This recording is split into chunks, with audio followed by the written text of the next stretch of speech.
Hi guys, this is what you're going to do today. Is you're going to do a Vietnam War overview. So of course go into modules and then click on Vietnam War overview assignment and wait for it to load. And it's pretty straightforward. There's a nice little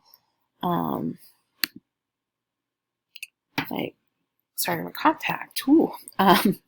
A nice little overview about what was the Vietnam War, and then this is different from what you did for the intro to Vietnam. There's a nice video there, and then there's a timeline where you're going to pick 3 dates and say what happened there, and then you're going to get like a brief overview of some of the effects, and so you'll need to read this and watch this to answer the questions down here. All right, I hope you guys have a great day. See you out there. Oh, and your Who projects are now on Skyward for my class.